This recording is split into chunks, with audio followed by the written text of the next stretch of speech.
let's say John Morant didn't have any gun charges, could he win it? Like, is it something as silly? I'm kidding about that, but like, I know, but you're talking about like injuries. You can win it from coming off of an injury too, right? That's something that's you can kind of look at and say, oh yeah, he's better this year. He was hurt last year.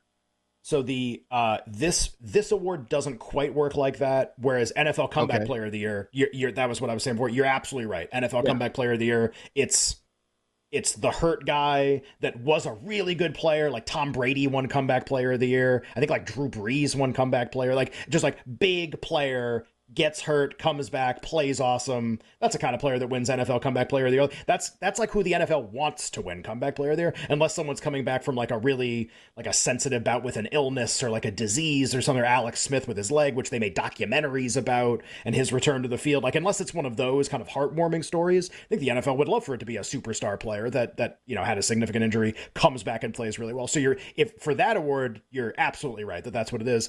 The way I would describe this award for people who have never handicapped it before, it's pretty straightforward what you're looking for. Even if it's tough to find, you know what you're looking for, which is you're essentially trying to find a player who has never made an all-star team before, who could conceivably make the all-star team this year.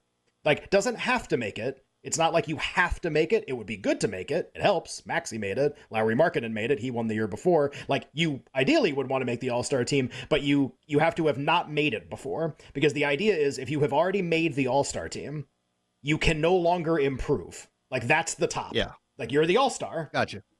So even though you could improve to be like MVP, you would just win MVP. You wouldn't win Most Improved Player. There's not enough ceiling there to kind of you're already, the ceiling is the roof, whatever the Jordan quote. You're already there, and so what you're looking for is basically like a good player. Like so, some past winners of the award for people that haven't followed this recently. So Maxey won. Yep. So Maxey won this past year.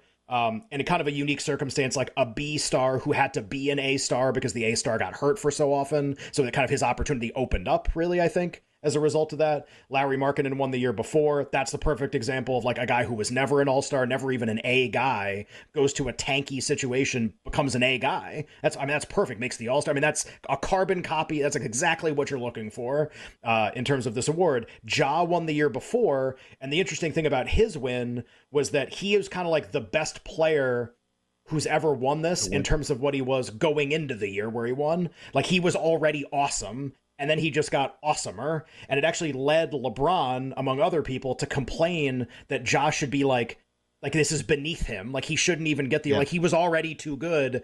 And, like, that was 2 years ago. We haven't really seen it factor into the voting. Just interesting that, like, he reflects that. He almost averaged 20 points a game already in a season. Was clearly a great player already. Julius Randle won the year before that when he went to the Knicks and kind of ended up being their A guy that year. Brandon Ingram won the year before that.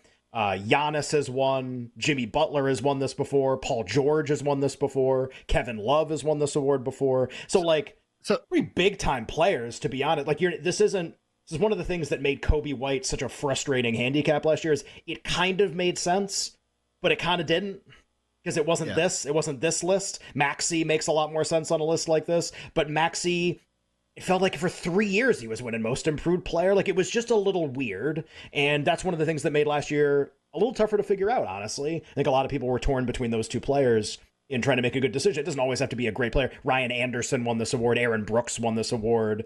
Siakam won this award. Siakam's a good player, but you get the idea. Like, it doesn't have to be Giannis.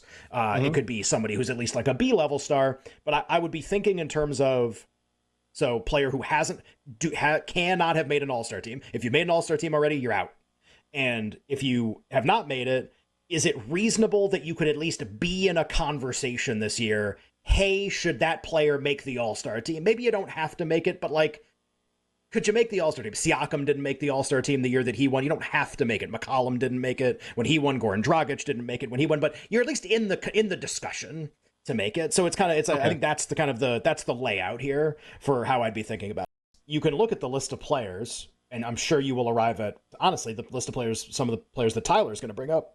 If you just go the player route, you bring up some of the metrics from last year, bring up points per game from last year, look at team movement, player movement.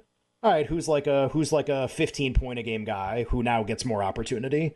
who's a PER guy like 12 to 18, something in that range, who can make a leap to being a more efficient, high usage player, who's somebody who could fit that description. And sure, you will arrive at and maybe the same list, but I also think it's a really fun exercise to work at the team angle. So you were kind of like, well, what about this player? What about this player? What about this player? And I go, well, how about this? Can anyone win on Washington? Like, can anyone win on Portland? Can anyone win on Detroit next to Cade? Can anyone, like instead of like just player, like just naming 7 names, which again is fine. I'm not trying to like disparage that. I do that. I think of teams that way. Just it's a little more fun sometimes to be like, all right, can anyone win on the Bulls who have no players anymore? Probably. Like, can anyone who are like definitely starting a tank rebuild soon? Like they're trying to go down. Like again, Lauri Markkanen won in a situation like this. Other Josh players Giddey have won in a situation like this. Honestly, maybe. Yeah. I mean, maybe. Really.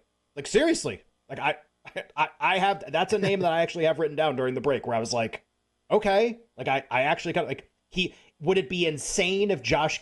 Based on... And again, you're telling on yourself if your answer to this is no, that you don't watch the games when, like, people aren't playing or it's, like, April or whatever. Based on how Giddey played when SGA was out, he can absolutely make there is some chance he will make the All-Star team this year. Now, maybe it's a 1% chance. Maybe it's a 0.1%, but like it's not 0, and it's 0 for a bunch of the other guys in the league, and it's not 0 for him. So that's maybe not that exact type of player with the baggage and with like the situation. But I mean, that's kind of how you should be thinking about this. Who can get way more opportunity now that they're sort of in a different situation. So the 2 guys Tyler brought up were the 2 Jalen's, Jalen Williams and Jalen Johnson from the Hawks. And I could see either of them winning, but I don't love that pair. I'm just going to be honest. Like it would require Jalen Williams to essentially be like a second team all NBA player. And this eerily reminds me a little bit of like when SGA was not trying to win this award, but when he was in the running to win this award. There's just like, it's a tough leap to make to go from like, well, I averaged 20. I'm just going to go average 26. What? Yeah. Like 10 players average 26. Like nobody averages 26. Like, you mean all NBA player? And maybe Jalen Williams can be, but it's just, it wouldn't be my first click. Like, it wouldn't be my most expected leap because he's just already with SGA and Chet and they're kind of set and everybody's got their roles and there aren't going to be any more shots this year. So, I mean, I don't know how he's going to average that many more points.